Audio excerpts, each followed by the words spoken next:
had always believed with a quiet, almost desperate and fiercely guarded fervor that divorce, however emotionally wrenching, however financially devastating, however socially stigmatizing it might prove to be in our small, interconnected suburban town, would be the definitive, unequivocal, and ultimately liberating end of our prolonged soul-crushing struggles. It would be the final blessed punctuation mark, a full, unyielding, and long overdue stop at the end of a torturous 15-year chapter of my life with Michael Ashton. When the judge's gavel with its impersonal, almost clinical resonant thud finally officially fell, when the divorce papers, those stark black and white legally binding testaments to a love long since extinguished, and a partnership irrevocably, catastrophically shattered, were signed, sealed and delivered into my trembling, ink-stained, and strangely numb hands, a profound, almost dizzying, and entirely unexpected sense of sheer, unadulterated relief had washed over me. It was a relief so potent, so all-encompassing, it felt like emerging, gasping for air, blinking against an unaccustomed brightness from a dark, suffocating underwater cave. A cave where I had been trapped emotionally and psychologically for what felt like an eternity into the bright, warm, life-affirming, and almost blindingly beautiful embrace of a sun-drenched open sky. Our marriage, a once promising edifice built, or so I had so naively, so romantically, so foolishly believed in the heady, optimistic days of my early 20s, on the seemingly solid, unshakable foundations of youthful dreams. Whispered, heartfelt vows of eternal love and unwavering fidelity, and a mutually cherished, if often unspoken, and ultimately entirely divergent vision of a shared happy future had, over a period of nearly 15 increasingly turbulent, emotionally fraught, and ultimately comprehensively devastating years, slowly, painfully, inexorably crumbled under the relentless, corrosive, and ultimately entirely unbearable weight of Michael's escalating and often terrifying emotional unavailability. His subtle yet persistent, almost pathological manipulations, which I had for so long dismissed as mere quirks or stress responses, now revealed themselves in hindsight as calculated tactics of control.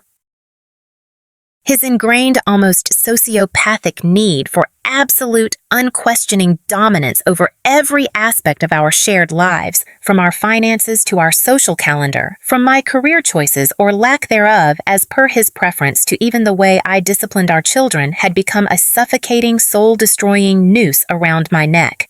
And ultimately, his profound, almost contemptuous, and deeply personally wounding lack of genuine respect for me as an individual, for our painstakingly built shared life, for the very sacred, solemn vows he had once so ardently, so convincingly, and as it now seemed with a chilling, retroactive clarity, so entirely, damnably falsely proclaimed before God and our assembled beaming families on that sun-drenched, long-ago wedding day, had finally irrevocably shattered any lingering vestiges of hope, of love, of a shared future. I, Jenna Miller, had given everything, absolutely everything I possessed to that marriage.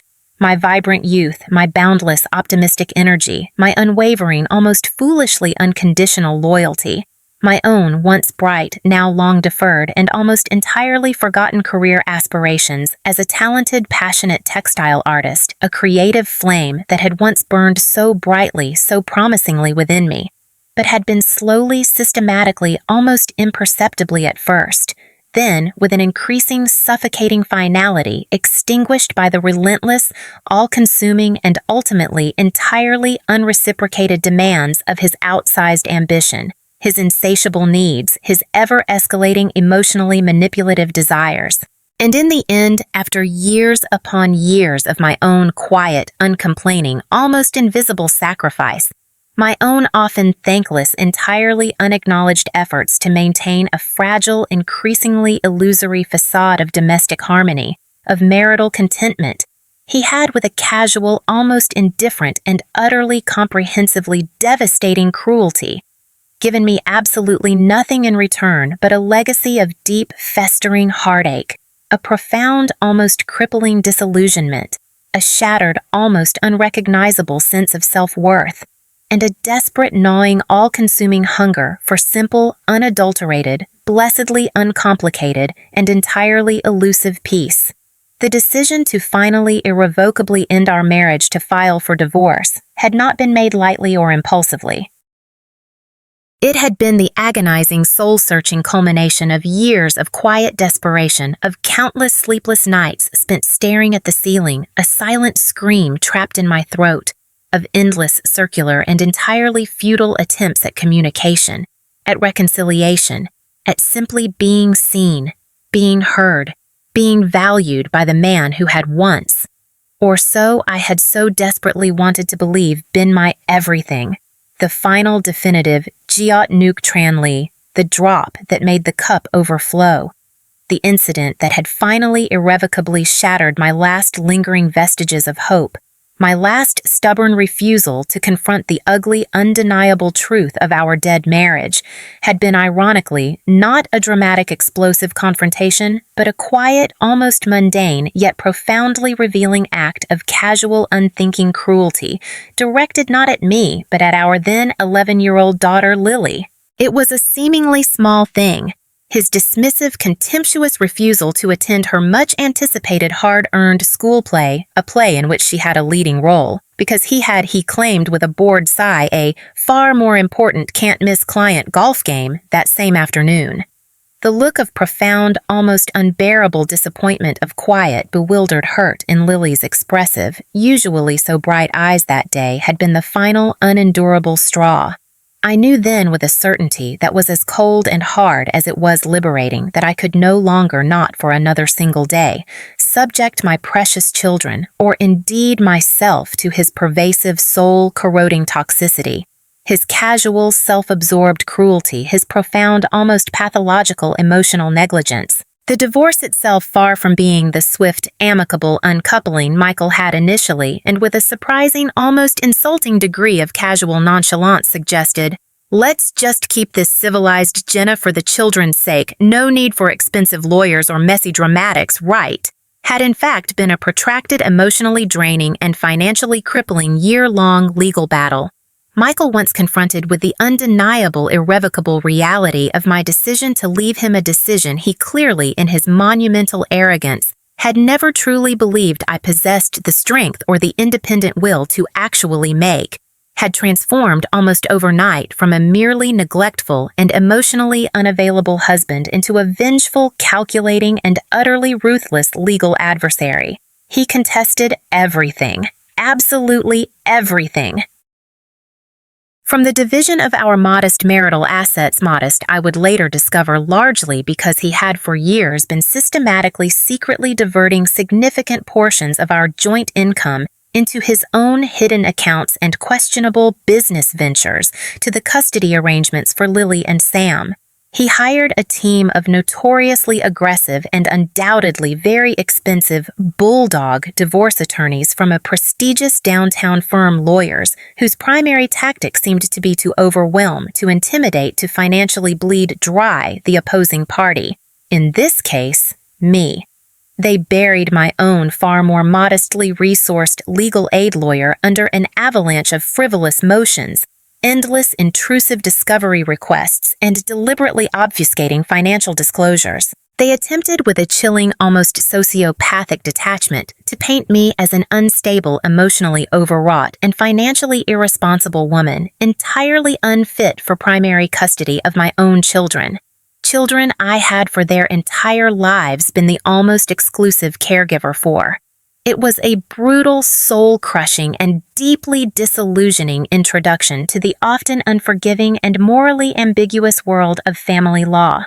There were days, many days, during that protracted year-long ordeal, when I felt on the very brink of complete, utter collapse, when the sheer, unrelenting pressure of the legal battle, coupled with the ongoing, exhausting demands of single parenting, and the desperate, gnawing anxiety of our increasingly precarious financial situation, felt almost too much to bear. I remember countless sleepless nights spent staring at the ceiling, my mind a chaotic torment of what-ifs and how-wills, the weight of the world, or at least my small crumbling corner of it, pressing down on me with an almost physical, suffocating force. But through it all, through every demeaning deposition, through every insulting legal maneuver, through every sleepless, anxiety-ridden night, two unwavering, incandescent beacons kept me going. My profound, unconditional love for Lily and Sam, and a new, unfamiliar, but surprisingly potent ember of righteous, defiant anger that had begun to glow within the deepest, most battered recesses of my own long-suppressed spirit. I would not be broken. I would not be intimidated. I would not allow him. Michael Ashton, the man who had already stolen so much of my life, my happiness, my trust, to now also steal my children or my hard-won, if modest, share of our marital assets. And so I fought. I fought with a tenacity, a resilience, a quiet, steely determination that surprised everyone, including, I suspect, Michael himself and most definitely myself. I meticulously documented every lie, every financial discrepancy, every instance of his past emotional neglect and manipulation. I gathered witness statements from former friends, from concerned family members, even a few of his own more conscionable relatives, who it turned out had long harbored their own private reservations about Michael's character. I learned to navigate the bewildering complexities of legal jargon, to stand my ground, to speak my truth with a quiet, unwavering dignity in the face of his lawyer's aggressive, often deeply offensive cross-examinations. Finally, after what felt like an eternity of legal trench warfare, a settlement, a compromise was reached, brokered largely through the heroic 11th-hour efforts of my own exhausted but incredibly dedicated legal aid lawyer, a woman whose belief in me in my case had been a constant source of strength. It wasn't a perfect victory, not by any stretch of the imagination. Michael, with his superior financial resources and his highly paid legal Rottweilers, had managed to retain a significantly larger and, in my opinion, entirely undeserved share of our marital assets, including the sprawling, ostentatious family home he had always prized more as a status symbol than as a genuine family sanctuary. But I had won what truly fundamentally mattered: primary physical and legal custody of Lily and Sam. He was granted standard, if somewhat reluctantly agreed upon, visitation rights, and ordered to pay a modest but legally enforceable amount of child support, an amount I knew with a weary certainty I would likely have to fight him for tooth and nail every single month. The relief when that final binding divorce decree was signed, sealed, and delivered was so profound, so overwhelming, it was almost a physical sensation, like a massive suffocating weight being lifted from my chest, allowing me for the first time in what felt like a lifetime to truly, deeply, gratefully breathe again. The war was over, or so I had so naively, so blessedly, so hopefully believed. In the precious, hard-won, and still somewhat fragile aftermath of that deeply scarring and financially, emotionally draining divorce, I, Jenna Miller, finally, blessedly began the daunting yet ultimately exhilarating task of rebuilding my shattered life. Brick by resilient, determined brick, not just for myself, but more importantly, far more crucially for our two wonderful, innocent, and deeply loved children, 12-year-old Lily and 8-year-old Sam. They had, despite my best, almost superhuman efforts to shield them from the ugliest, most corrosive aspects of our marital implosion, inevitably, unavoidably been caught in the devastating emotional crossfire of their parents' protracted, acrimonious divorce. And their well-being, their future happiness, their sense of security in a world suddenly rendered alarmingly unstable was now and would forever be my absolute non-negotiable, paramount, and sacred concern. The initial months were, I confess, a blur of exhaustion, of grief for the life I had lost, or rather, the illusion of a life I had thought I possessed, and of a gnawing, persistent anxiety about our uncertain future. There was the practical, logistical nightmare of disentangling nearly 2 decades of a shared existence, dividing possessions, a process Michael, true to form, made as difficult and as emotionally fraught as humanly possible. Closing joint bank accounts, updating wills, changing names on utility bills, the endless, soul-crushing minutiae of legally, financially, and emotionally severing a life once so deeply, so inextricably intertwined. There was also the profound, almost physical ache of loneliness, the The sudden stark emptiness of a marital bed no longer shared the deafening silence in a home once filled, if often in retrospect, with a strained, superficial conviviality with the presence of another adult. But alongside the pain, the grief, the loneliness, there was also something else, something new, something unexpected, something surprisingly wonderfully empowering, a dawning, almost exhilarating sense of freedom.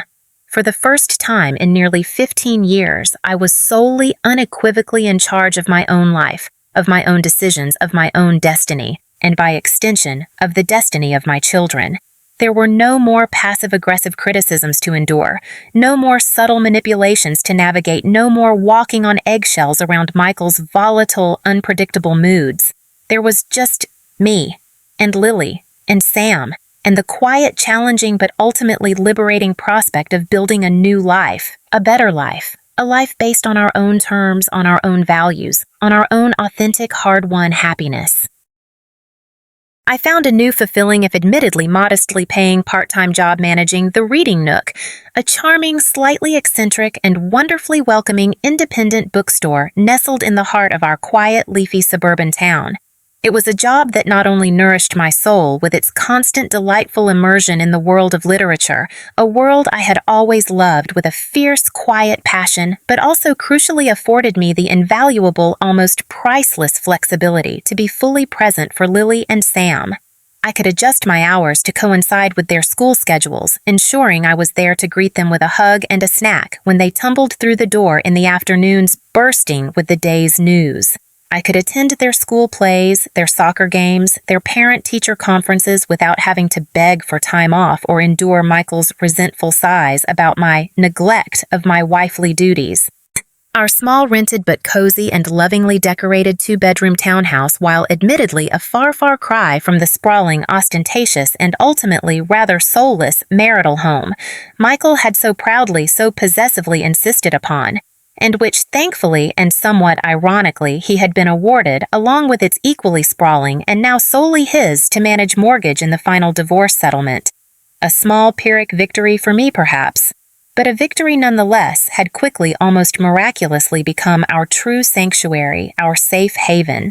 It was a place filled not with expensive status-affirming material possessions, but with warmth, with laughter, with the comforting, sometimes wonderfully chaotic energy of a happy, healing, and deeply loving, albeit now significantly smaller and infinitely more peaceful family. I painted the walls in bright, cheerful colors. Lily, my budding artist, adorned them with her vibrant, imaginative drawings. Sam, my little sportsman, filled the small backyard with his soccer balls and his boundless, joyful energy. We adopted a scruffy, affectionate rescue mutt named Max, a name chosen with a child's innocent, unburdened heart, by Sam entirely oblivious to its previous, more painful associations for me. Our home, our new home, was a testament to resilience, to hope, to the enduring, transformative power of a mother's unwavering love. I could at long, long last breathe again, truly, deeply, gratefully breathe.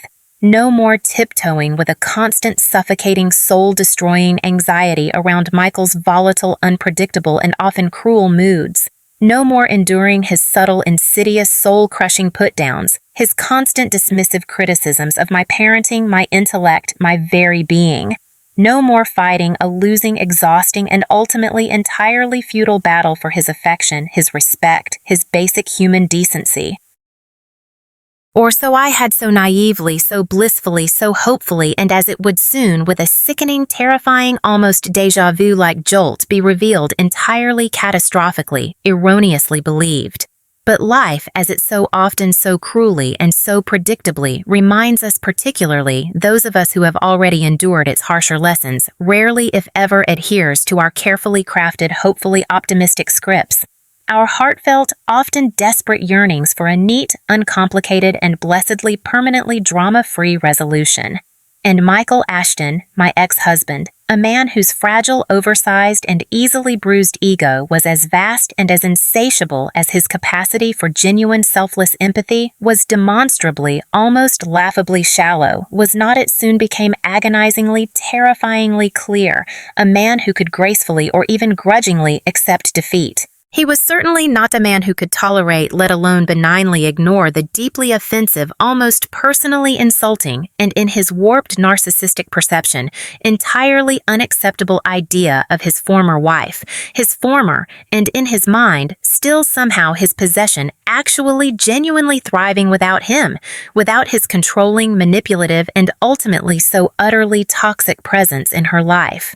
His deeply ingrained need for control, for dominance, for a continued, albeit now entirely unwelcome and demonstrably unwarranted influence over me, over our children, over the very narrative of our shared, now definitively severed past, was, it seemed, a pathological, insatiable, and deeply malevolent hunger. A hunger that my hard-won, fragile, and incredibly precious new piece was about to become the unfortunate, unintended, and entirely undeserving target of. It wasn't long, perhaps only a few short, deceptively, almost mockingly tranquil months after the divorce was officially irrevocably finalized, after the ink on the meticulously negotiated and supposedly legally binding settlement papers had barely had time to fully completely dry on the page, before Michael began with an insidious, almost reptilian stealth to systematically, relentlessly attempt to interfere with, to disrupt, to undermine, and ultimately, I began to fear with a cold, creeping, and deeply familiar dread to utterly destroy the fragile, hard-won, and incredibly precious new piece I had so painstakingly, so desperately, so resiliently begun to cultivate for myself and for my two innocent, unsuspecting, and entirely undeserving children. It started subtly, almost deniably at first, as his manipulations, his campaigns of emotional attrition so often had in the dying, agonizing years of our marriage. There was a series of seemingly innocuous, yet increasingly frequent and always deliberately, almost sadistically ill-timed phone calls. These calls would invariably arrive late in the evening, long after the children were finally blessedly in bed, and I was attempting with a profound, bone-deep weariness to snatch a few precious fleeting moments of quiet, restorative solitude before collapsing into my own exhausted sleep. Or even more disruptively, they would come early on a Saturday or Sunday morning when he knew with a husband's ingrained and now deeply infuriatingly unwelcome familiarity with my routines that I was likely trying desperately to catch up on much-needed and long-overdue sleep after a grueling week of work and single parenting. The calls were never overtly hostile, not in those initial probing boundary testing stages. That was not Michael's style.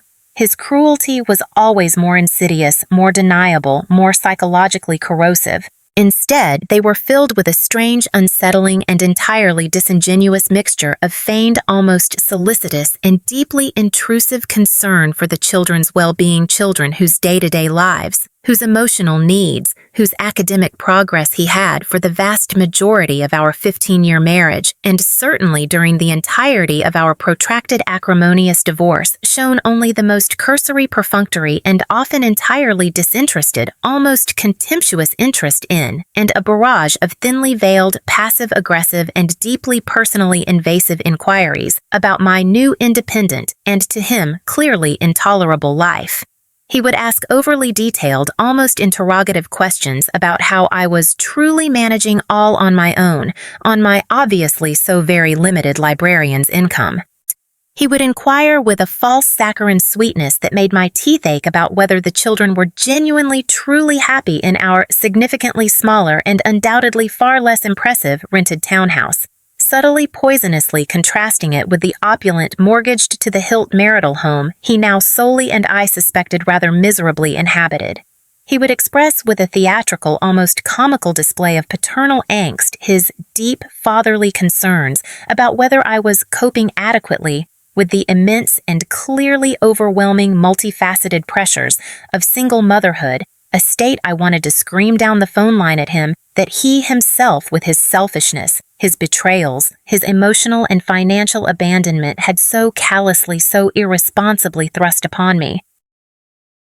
Each question, though, often delivered with an infuriating, Oscar-worthy air of practiced, almost paternal and entirely transparently false concern, felt like a deliberate, insidious, and deeply unwelcome attempt to undermine my newfound fragile confidence, to sow fresh, poisonous seeds of doubt and anxiety in my already battle-scarred and still healing maternal heart to subtly, relentlessly remind me of my supposed inadequacies, my perceived and, in his eyes, apparently permanent dependence on him, on his approval, on his very existence. The fragile peace I had so desperately sought, so painstakingly begun to build, was already, it seemed, under direct, insidious, and deeply personal attack. The ghost of our bitter marriage, it was becoming terrifyingly clear, was far from laid to rest. It was, in fact, just beginning to rattle its chains with a new and far more malevolent intent. The insidious, unnerving phone calls from Michael, my ex-husband, were just the opening salvo, the subtle probing reconnaissance in what would soon escalate into a far more overt, more aggressive, and ultimately more terrifying campaign of harassment and psychological warfare. As the weeks turned into months, and as I, Jenna Miller, continued with a quiet, determined resilience to not just survive, but to actually begin to thrive in my new independent life, my freelance textile art career slowly gaining traction, Lily and Sam blossoming in their new, more peaceful home environment, a tentative, hopeful smile even beginning to reappear on my own long, somber face. Michael's attempts to disrupt, to undermine, to reclaim some semblance of his former toxic control over me became increasingly desperate, increasingly brazen, and increasingly alarmingly unhinged. The late-night, vaguely threatening text messages began next, often arriving in a relentless, almost machine gun-like barrage in the dead of night, their insistent, unwelcome buzzing on my bedside table, a jarring, sleep-shattering intrusion into my already fragile, hard-won peace. The content of these messages was a bizarre, almost schizophrenic, and deeply unsettling cocktail of feigned saccharine nostalgia for our good old days that, in my increasingly clear-eyed, unromanticized, and painfully honest recollection, had been few and far between, and certainly not nearly as idyllic as his revisionist memory, now seemed to paint them interspersed with bitter, unfounded accusations about my supposed parental failings, my financial irresponsibility, a particularly rich and deeply ironic accusation coming from him, the man whose reckless spending and hidden debts had nearly bankrupted us during our marriage, and my callous, inexplicable refusal to allow him the unfettered, loving access to his children that he, as their father, so clearly, so richly deserved, conveniently ignoring. Of course, the fact that his current court-ordered visitation schedule was one he himself had begrudgingly agreed to, and one he frequently, and with a stunning lack of paternal concern, failed to even adhere to. He would then, often within the same rambling, incoherent text message, pivot to thinly veiled, almost pathetic pleas for reconciliation, for a second chance for me to finally come to my senses and recognize that we were meant to be together, that our family was broken without him, that I was lost without his supposed guidance, his strong, masculine presence. These pleas, however, were invariably and chillingly followed by darker, more ominous insinuations, by vague but unmistakable threats about what might happen if I continued to stubbornly, foolishly deny him his rightful place in our lives, if I dared to move on to find happiness with someone else. You'll regret it, Jenna, one particularly menacing late-night text had read its stark block capitals burning themselves into my retinas. You'll regret it more than you can possibly imagine. No one, absolutely no one, will ever love you or put up with you like I did. You'll die alone. And it will be entirely your own damn fault. His harassment, however, was not confined to the digital realm. He began with an increasing, almost stalker-like frequency to physically appear uninvited and entirely unwelcome at our home, usually under the flimsy, transparent pretext of just wanting to see the kids for a few minutes, or needing to pick up some forgotten, vitally important personal belongings that invariably turned out to be trivial, long-since discarded items of no conceivable value to anyone. These appearances were always ill-timed, deliberately disruptive. Early on a Saturday morning when he knew Lily and Sam had soccer practice and I was rushing to get them ready. Late on a school night when the children were trying to finish their homework and I was attempting to prepare dinner. even on one particularly brazen and deeply unsettling occasion during a small informal backyard barbecue I was hosting for a few of my new supportive friends from the bookstore. His sudden unannounced presence casting an immediate, awkward, and entirely unwelcome pall over the otherwise relaxed, joyful proceedings. During these unwelcome intrusions, his behavior would often vacillate with a whiplash-inducing, almost bipolar intensity between a cloying, overly solicitous charm directed at the children, a charm that I was relieved and proud to note. Lily and Sam, with their youthful, unclouded perceptiveness, increasingly seemed to see right through responding to his forced bonhomie with a polite but distinctly cool and almost wary reserve, and a barrage of passive-aggressive undermining comments directed at me, often delivered just out of the children's direct earshot, but clearly intended for my discomfort, my humiliation. He would critique my housekeeping. "This place is cozy, Jenna, but a bit small, isn't it, for two growing children? Not quite what they were accustomed to, I imagine." He would question my parenting decisions. "Are you sure letting Lily stay out that late with her friends is wise, Jenna? She's at a very impressionable age, you know." He would even, with a breathtaking, almost comical arrogance, offer unsolicited and invariably terrible advice on my freelance textile art career he had, during our entire marriage, treated with nothing but utter dismissive contempt. "Still playing with your little threads, are you, Jenna? Quaint. Very quaint." The impact of this relentless, multi-pronged campaign of harassment, of psychological warfare, on my own already fragile emotional well-being, and more importantly, on the peace and stability of my children, was becoming increasingly devastatingly apparent. I found myself living in a constant low-level state of anxiety, my nerves frayed, my sleep perpetually disrupted, my mind constantly on edge, always anticipating his next unwelcome call, his next abusive text, his next unannounced disruptive appearance at our door. I started to jump every time the phone rang, my heart lurching with a familiar, sickening dread. I found myself looking over my shoulder when I was out in public, half expecting to see his car, his smug, predatory face lurking in the shadows. My hard-won peace, my precious, fragile new beginning, was being systematically, cruelly eroded day by insidious, exhausting day. And the children, my precious Lily and Sam, were not immune. They sensed my distress, my anxiety, my thinly veiled fear with an almost preternatural acuity. Lily, my usually so bright, so articulate 16-year-old, became quieter, more withdrawn. Her brow often furrowed with a worry that belied her years. She started asking me hesitant, concerned questions.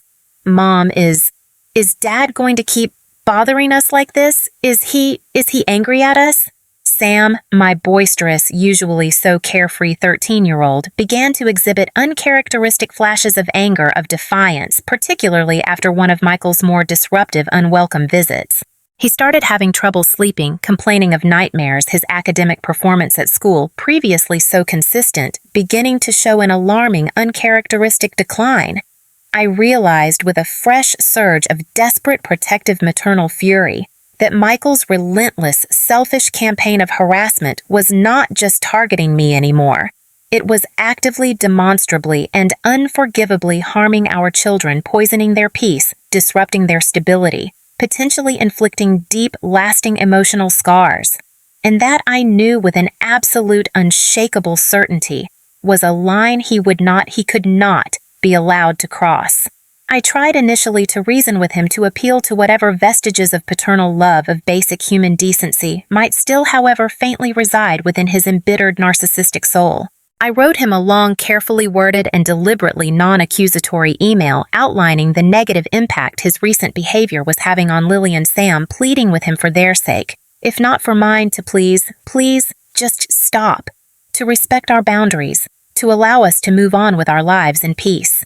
His response, when it finally came a week later, was not the hoped-for apology, not the desired assurance of a change in behavior. It was a masterpiece of manipulative, self-pitying deflection, a rambling, incoherent diatribe in which he yet again painted himself as the tragic, misunderstood victim. The loving, devoted father unjustly denied access to his own adoring children by a bitter, vindictive, and emotionally unstable ex-wife, me of course, who was poisoning their minds against him. He ended the email with a chilling, almost triumphant pronouncement. "You may have won the battle in court, Jenna, but you will never win the war. I will always be a part of their lives, a part of your life, whether you like it or not. You can't escape me. You can't erase me. Get used to it." That email, that final arrogant and utterly unrepentant declaration of his intent to continue his campaign of torment, was the final, irrevocable Giot nuke tranly the drop that made the cup overflow.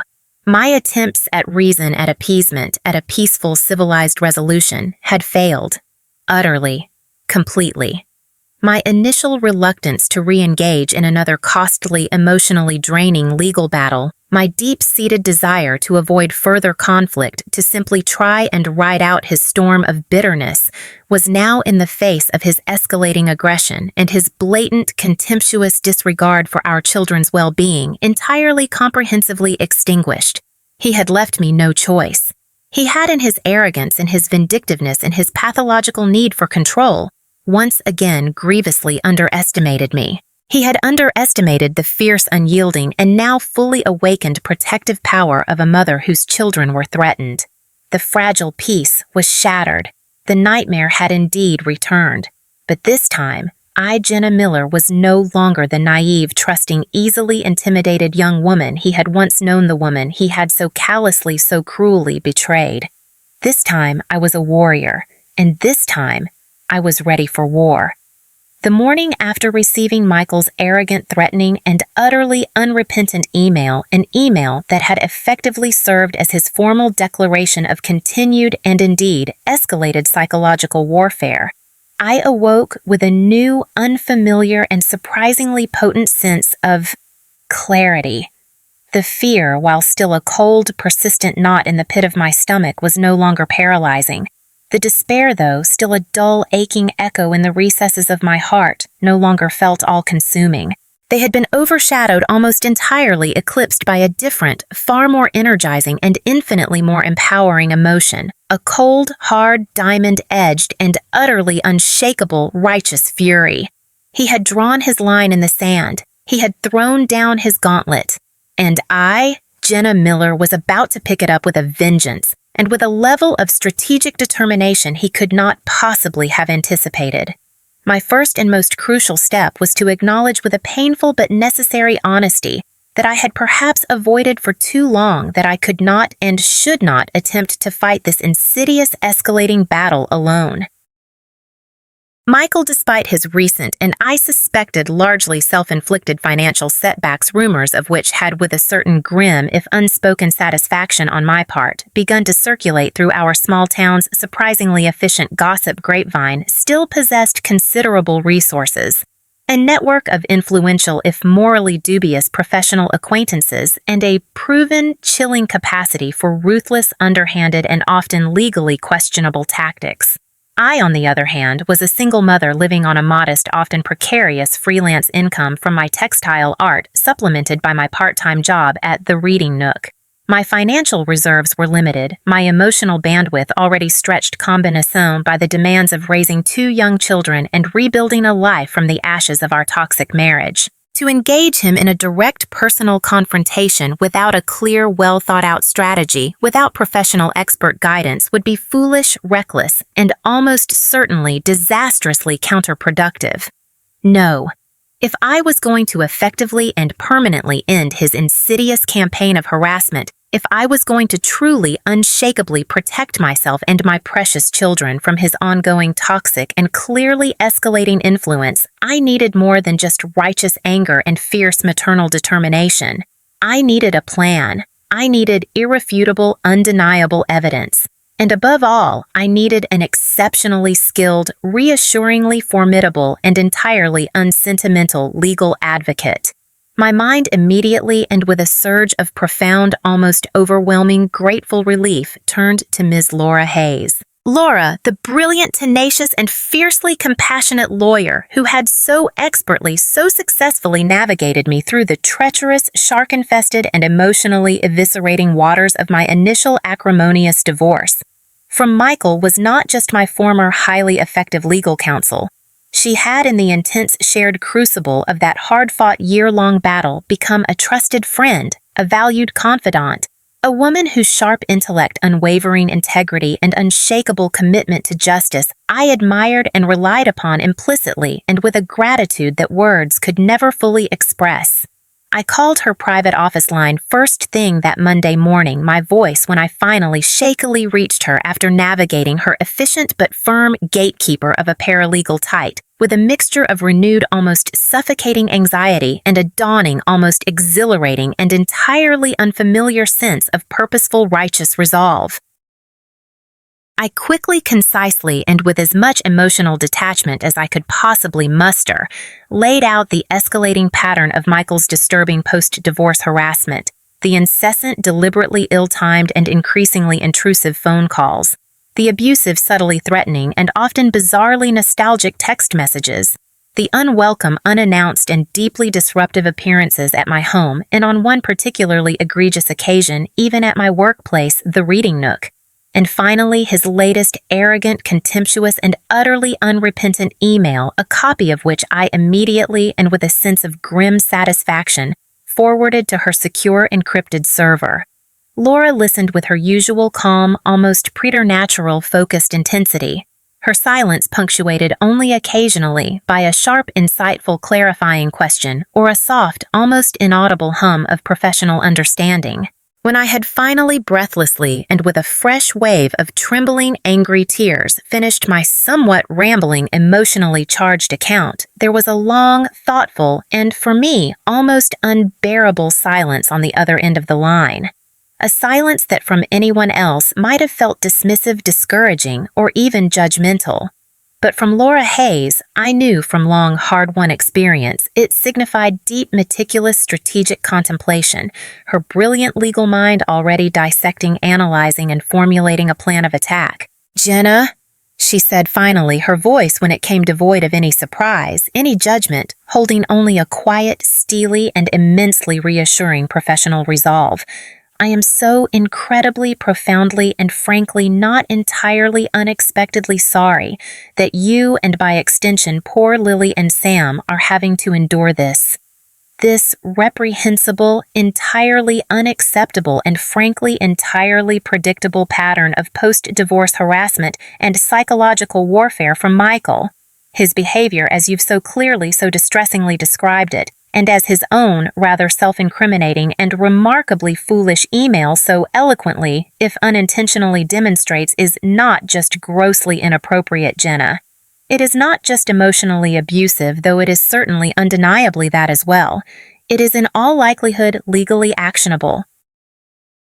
It constitutes on its face a clear, persistent, and escalating pattern of harassment, potentially even depending on the frequency and nature of his unannounced appearances stalking. And it is most certainly a blatant, contemptuous, and entirely deliberate violation of the spirit, if not yet perhaps the explicit fine print letter of your existing court-sanctioned divorce decree and your meticulously negotiated custody and visitation agreement.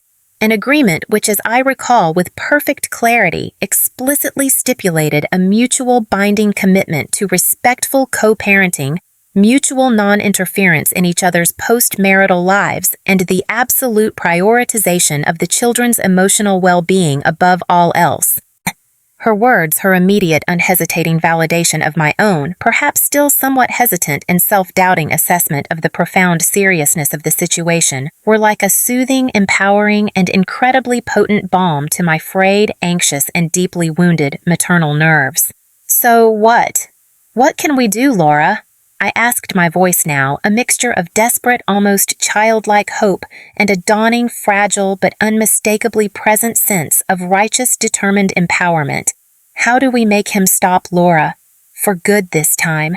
How do we protect the children? Protect me from this madness?" "We fight back, Jenna. "Laura Hayes," replied her voice, now imbued with that familiar, reassuringly formidable, almost gladiatorial legal warrior tone that had given me so much strength, so much courage during our previous bruising battles with Michael and his phalanx of expensive, aggressive lawyers. "We fight back, Jenna. Not with emotion, though your anger is entirely unequivocally justified. Not with personal recriminations, however richly he may deserve them, but with cold, hard, irrefutable, and meticulously documented evidence, and with the full unyielding and ultimately, I believe, victorious force of the law. He clearly, demonstrably hasn't learned his lesson from the divorce. He clearly, arrogantly still believes he can control you, intimidate you, dictate the terms of your life, of your children's lives through fear, through manipulation, through sheer, unadulterated narcissistic will. It's time, Jenna," she concluded, her voice dropping to a low, almost dangerous and deeply satisfying purr to disabuse him of that arrogant and frankly rather pathetic and entirely outdated notion. Once and for all.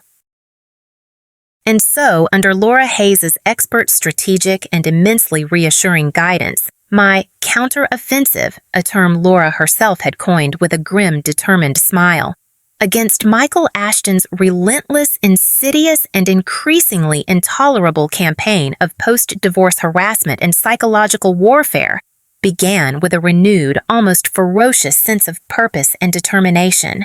Our first and most immediate overriding priority, Laura stressed with an almost military precision, was to meticulously, systematically, comprehensively, and above all, legally gather and document every single solitary instance of his ongoing inappropriate, boundary-violating, and harassing behavior. Every single phone call Jenna, no matter how seemingly trivial or brief, she instructed her voice crisp businesslike, leaving no room for doubt or prevarication. "I want you to log the date, the precise time, the duration of the call, and then as soon as humanly possible after you hang up while the details are still fresh and vivid in your mind, write a detailed verbatim if possible. Summary of exactly what was said by both of you. If he becomes abusive, if he becomes threatening, if he becomes overly emotional or manipulative.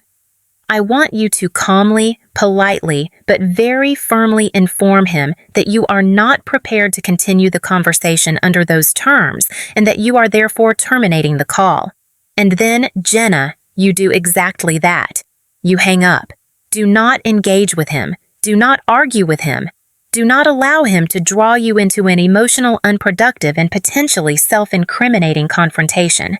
Just document, dispassionately, methodically, like a court reporter, every single text message, every email, every social media private message, however vile, however upsetting, however seemingly insignificant. She continued her instructions, clear, concise, and absolute. I want you to save it, screenshot it, print it out, create a dedicated, chronologically organized, and securely backed up digital and hard copy file. Do not delete anything, Jenna, absolutely anything, no matter how much you may want to. No matter how much it may pain you to reread his poison. His own words, Anna, his own arrogant, ill-chosen, and often self-incriminating words will in the end be our most powerful, most irrefutable weapon against him, and his unannounced, unwelcome appearances at your home or at your workplace. I asked a familiar cold shiver of remembered anxiety, of violated personal space, tracing its icy, unwelcome path down my spine, at the very thought of his smug, entitled face materializing uninvited on my doorstep. If he shows up at your home uninvited, Jenna, Laura advised, her tone hardening, becoming even more resolute. You do not open the door beyond what is absolutely necessary to ascertain his identity, if even that.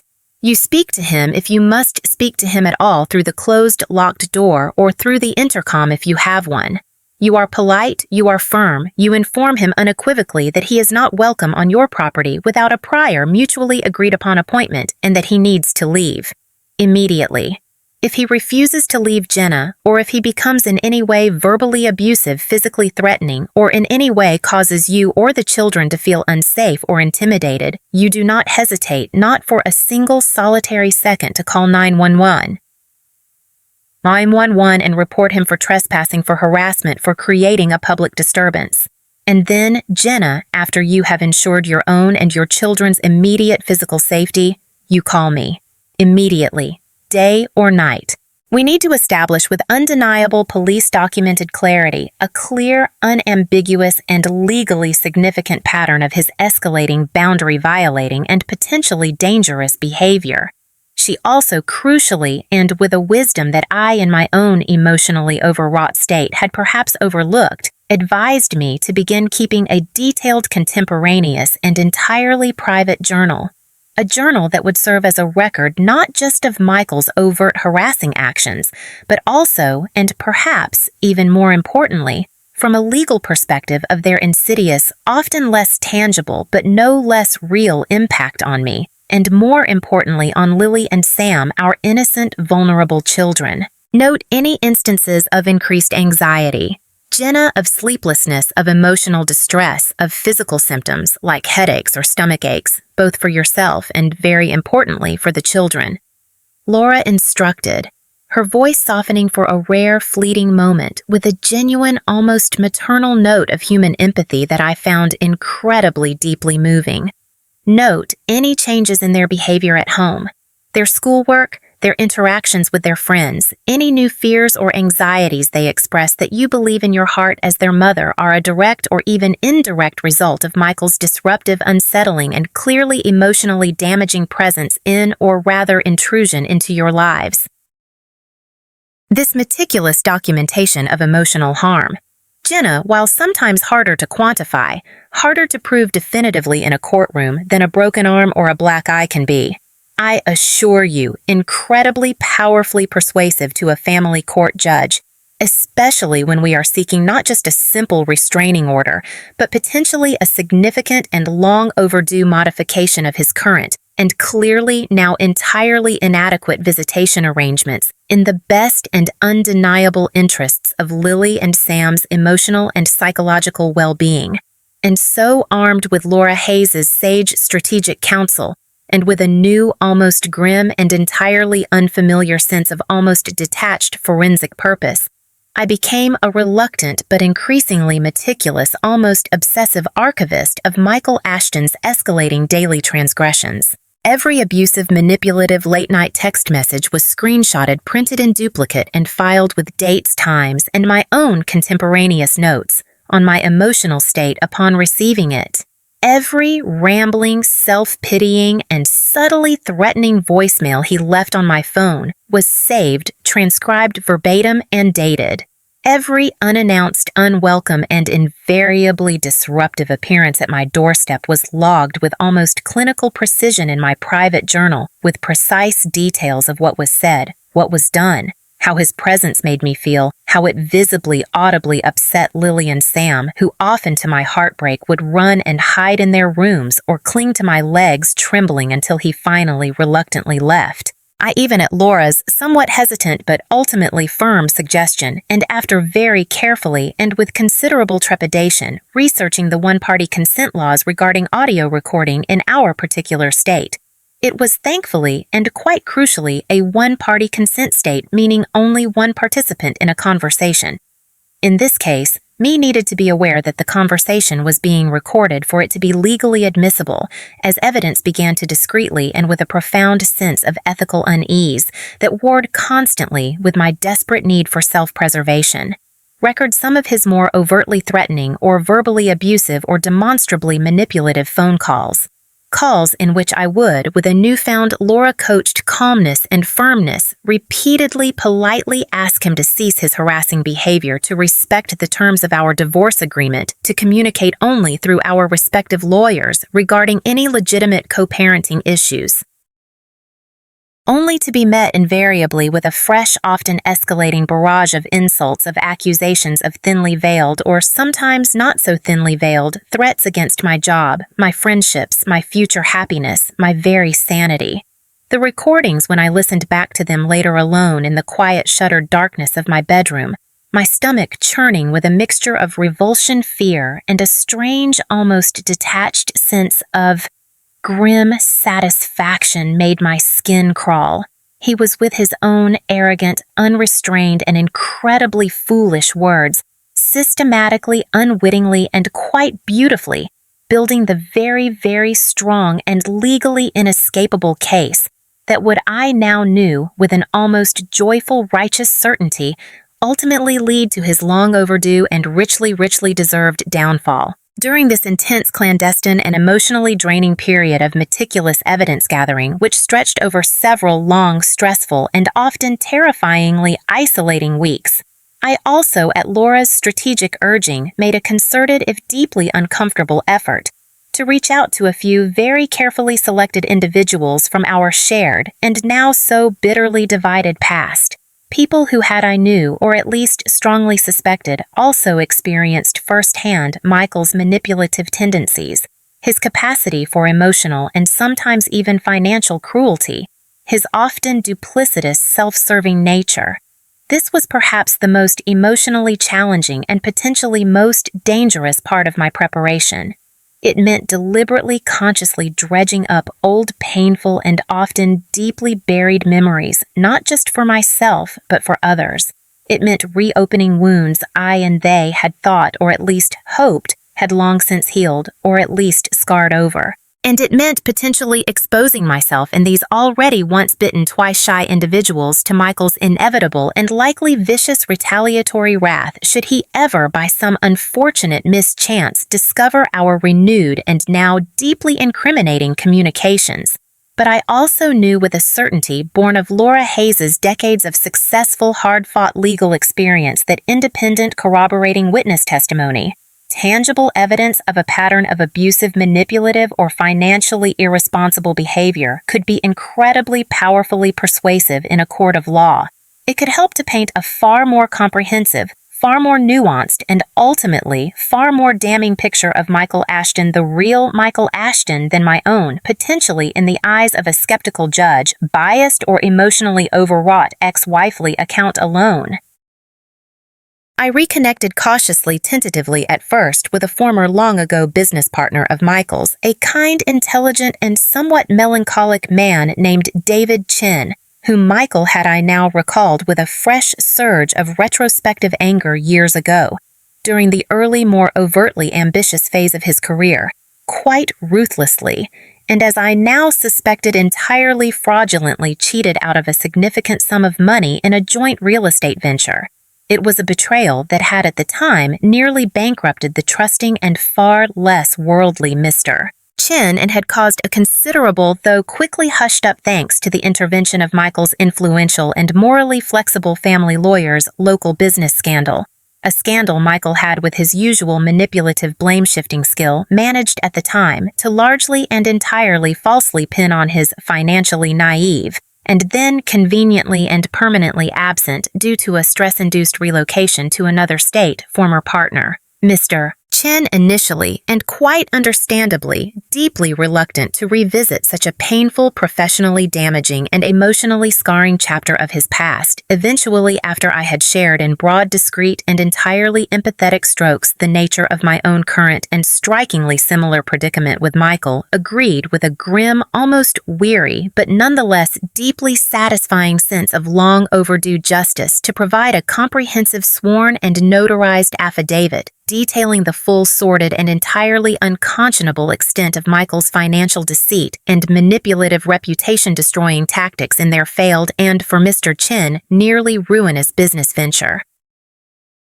I also, with an even greater degree of trepidation, and after much soul-searching and several sleepless nights, reached out through a trusted, discreet intermediary, my dear friend Anna, who it turned out knew her slightly from a shared yoga class, to another woman, a quiet, gentle, and clearly still deeply wounded woman named Sarah Thompson. Sarah I knew from the hushed, empathetic, and often horrified whispers of mutual acquaintances at the time of our own acrimonious divorce, had been the other woman, the one with whom Michael had been secretly and apparently quite seriously involved during the final tumultuous and emotionally devastating years of our marriage. An affair he had, of course, with his usual pathological, unblinking conviction, vehemently, repeatedly, and entirely falsely denied to me even in the face of overwhelming, almost irrefutable circumstantial evidence. Sarah Thompson, who had, I subsequently and with a certain grim, ironic satisfaction learned also, been callously, unceremoniously discarded by Michael once their clandestine affair became inconvenient for him, once she too presumably began to see through his charming, manipulative facade and demand more from him than he was willing or perhaps even capable of giving, was understandably initially very, very hesitant to speak with me, his ex-wife, let alone to provide any form of formal written testimony that might dredge up her own painful past and potentially drag her once again, however peripherally, back into his toxic, destructive orbit. But after a long, emotional, and surprisingly, almost shockingly candid and empathetic conversation, a conversation in which we discovered with a shared, almost sisterly and deeply profoundly weary battle-scarred camaraderie, just how strikingly, almost comically similar, how depressingly predictable, how utterly soul-destroyingly, emotionally abusive, Michael Ashton's patterns of initial overwhelming charm, subsequent insidious manipulation, and ultimate callous self-serving betrayal truly invariably were.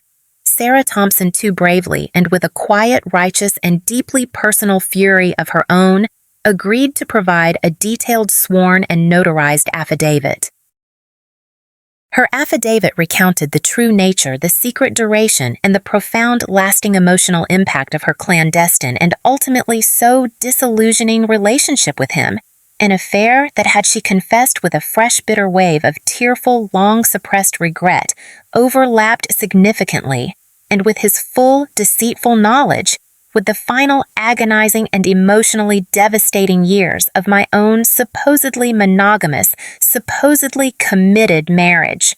Her testimony, Laura Hayes assured me with a glint of grim professional satisfaction in her eyes, would be absolutely invaluable in demonstrating to the court Michael Ashton's established, undeniable pattern of deceit, his profound, almost pathological lack of personal integrity, his almost sociopathic capacity for causing deep, lasting, and entirely unrepented emotional harm to those who were unfortunate enough to love or trust him. The arsenal of truth, the comprehensive, irrefutable, and deeply damning evidence of Michael Ashton's multifaceted and deeply ingrained perfidy was growing almost daily with each new, painstaking, and emotionally exhausting discovery, and with each new piece of damning corroborating documentation, with each courageous validating witness statement, my own resolve, my own determination to see this through, to fight for my peace, for my children's security, for a final, definitive, and legally binding end to his insidious, relentless reign of post-divorce torment grew stronger, harder, more unshakable, more absolute. The quiet, unassuming, and once so easily intimidated, so readily dismissed Jenna Miller was, I realized with a surge of unfamiliar, almost exhilarating, and entirely unapologetic self-assurance, transforming day by arduous, challenging day into a formidable and entirely wonderfully underestimated legal warrior. Michael Ashton, in his arrogance, in his narcissism, in his utter contemptuous disregard for the consequences of his actions, had no idea what, or rather who, was about to hit him with the full, unyielding, and beautifully, justly righteous force of the law. The day of our first significant and, for me, absolutely pivotal court hearing, a hearing specifically convened to determine the validity and urgency of my request for an emergency temporary, but nonetheless legally binding restraining order against Michael Ashton, and concurrently to set a firm date for a more comprehensive evidentiary trial, to address his ongoing egregious pattern of harassment, and to explore the potential and, in my view, increasingly necessary modification of our existing and clearly now entirely inadequate child custody and visitation agreement, arrived with a heavy, almost palpable, and deeply foreboding sense of impending irreversible consequence. The air in the sterile, impersonal corridors of the county family court building that crisp, late autumn morning felt thick, almost viscous, with unspoken anxieties, with the silent, unseen ghosts of countless other fractured families, of other bitter, life-altering legal battles that had been fought, won, and lost within these very same intimidatingly formal walls. I, Jenna Miller, dressed not in my usual comfortable, slightly paint-splattered freelance artist attire, but in a severely tailored dark navy pantsuit that Laura Hayes had insisted upon, a suit that felt like a constricting, unfamiliar armor, but one that also, I had to admit, imbued me with a certain much-needed sense of professional gravitas and unshakable resolve. Walked into that courtroom with my head held high, my shoulders back, my gaze fixed, unwavering on the judge's empty bench. Laura, a reassuring, calm, and impeccably professional presence, was as always by my side, her own leather briefcase undoubtedly filled with our meticulously prepared legal arguments and our arsenal of damning evidence resting confidently on the counsel table before us.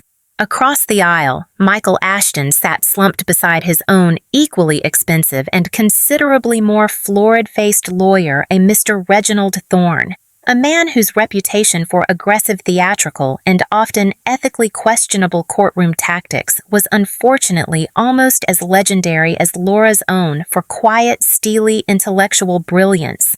Michael, I noted with a detached, almost clinical interest, looked terrible. His usually so immaculate suit was rumpled, his silver-streaked hair uncharacteristically disheveled, his handsome, charismatic face pale, drawn, etched with new lines of stress, of anxiety, of perhaps a dawning uncomfortable awareness of his own rapidly diminishing control, his own impending and richly deserved legal Waterloo. He pointedly, almost aggressively, avoided making eye contact with me. The hearing itself presided over by a stern, no-nonsense, and refreshingly direct female judge. A judge, Eleanor Prentice, yet another Eleanor, I noted with a fleeting, ironic smile. Though this one, I sensed with a surge of cautious optimism, was likely to be far more an ally than an adversary was. As Laura had predicted, a brutal, often ugly, and deeply personally invasive affair. Mr. Thorne, Michael's lawyer, true to his reputation, launched an immediate, aggressive, and almost entirely ad hominem attack on my character, my credibility, my very fitness as a mother. He attempted to portray me as a bitter, vindictive, and emotionally unstable ex-wife, a woman obsessed with punishing his innocent, well-meaning client for the understandable, if unfortunate, breakdown of a long, and for him, clearly deeply cherished marriage. He twisted my genuine, documented concerns about Michael's harassing behavior into hysterical overreactions, my meticulous gathering of evidence into obsessive, stalker-like behavior, my desperate attempts to protect my children into a clear, malicious campaign of parental alienation. It was a vile, predictable, and utterly infuriating performance designed, I knew, to rattle me, to discredit me, to paint me as the aggressor, the unreasonable party in this deeply unfortunate and entirely Michael-instigated conflict. But I did not rattle. I did not break. Laura Hayes, my brilliant, unflappable champion, was more than a match for Mr. Thorne's blustering theatrical theatrics. With a calm, almost surgical precision, she systematically, relentlessly dismantled his every false accusation, his every misleading insinuation, his every desperate, transparent attempt to muddy the waters to deflect blame from his clearly culpable client. And then, when it was our turn to present our case for the restraining order, Laura, with a quiet, devastating effectiveness, laid bare the undeniable, irrefutable evidence of Michael Ashton's escalating, intolerable pattern of harassment, of intimidation, of emotional abuse. She presented the meticulously logged record of his incessant, ill-timed phone calls, the screenshots of his abusive, threatening text messages, the transcripts of his manipulative, often bizarrely nostalgic voicemails. She submitted my own detailed contemporaneous journal entries, documenting not just his overt actions, but their profound, deeply damaging emotional impact on me and on Lily and Sam. She then, with Judge Prentice's somewhat reluctant but ultimately legally compelled permission, played for the hushed, stunned courtroom carefully selected and deeply, deeply incriminating excerpts from my secret audio recordings of Michael's own voice. His voice, raw, unrestrained, filled with a chilling mixture of arrogant entitlement, manipulative self-pity, and thinly veiled but nonetheless palpable menace. The courtroom was utterly silent as his own words, his own threats, his own deceptions echoed damningly irrefutably in that solemn chamber of justice. I watched with a strange, almost out-of-body detachment as the color drained completely from Michael's already pale face, as a sheen of cold, guilty sweat broke out on his brow as he slumped even further down in his chair. Unable, it seemed, to even meet the judge's stern, unwavering, and increasingly disapproving gaze. And then, Laura Hayes, in a move of sheer strategic brilliance, presented the sworn, notarized affidavits from Mr. David Chin Michael's former defrauded business partner and from Ms. Sarah Thompson, his former long-suffering mistress. Their testimonies, while not directly related to Michael's current harassment of me, nonetheless painted a devastating, consistent, and legally very relevant picture of his established, undeniable pattern of deceit, of manipulation, of financial irresponsibility, of profound emotional cruelty, of a fundamental, almost pathological lack of integrity in all his personal and professional dealings. It was in essence character evidence of the most damning, most persuasive kind. The outcome after that was almost a foregone conclusion.